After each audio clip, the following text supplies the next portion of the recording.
waraabessa manaama keessatti agartee beektaa jireenya keessatti manaaman halka waraabessa kan agartu yoo taate khalli baalak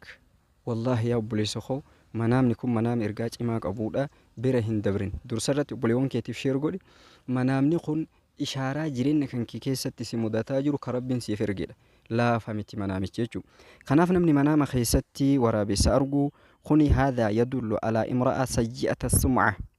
dubartii takkatan hamaan si hamattuu fi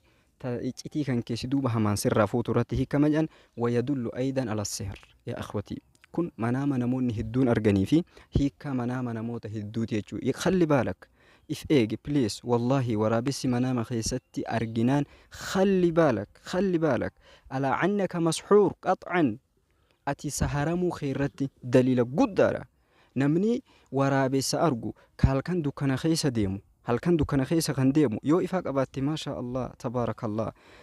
yoo ammootinuu dukkana kana keessatti waraabessi kan si ari'u taate kun manaama namni hedduun himatuudha waraabessa arga waraabessaan ari'a jedhan namni sun guutumatti saharamaadha gama biraatiin wanni inni irratti hiikamu yadullu alal hasadi wal ayn namni yaani bineensi isa ari'uu fi bineensa argu namni sun hasadamuu histii qabaachuu fi sihirii qabaachuu fi ija namaa qabaachuu irratti hiikama wanni kun wal addala hisdii fi ija namaatii fi sihirii wal adda kaayoon isaa deebanii tokkuma haa ta'u malee jechuu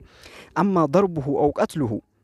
yoo manaama kana keessatti waraabessa kana kan dhooftu yoo kan ajjeeftu taate aduwi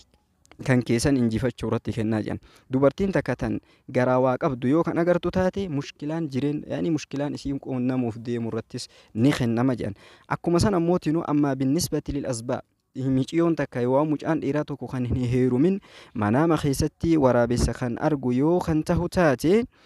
namni isaaf hin malle waa namni isiif hin malle isitti makamuuf jireenya isa kana keessatti isitti makamuudhaaf akka deemu kan kenne jechuudha hiika manaama kana kan nuuf hiike ibnu siriin alayhi rahmatu rabbil aalamiin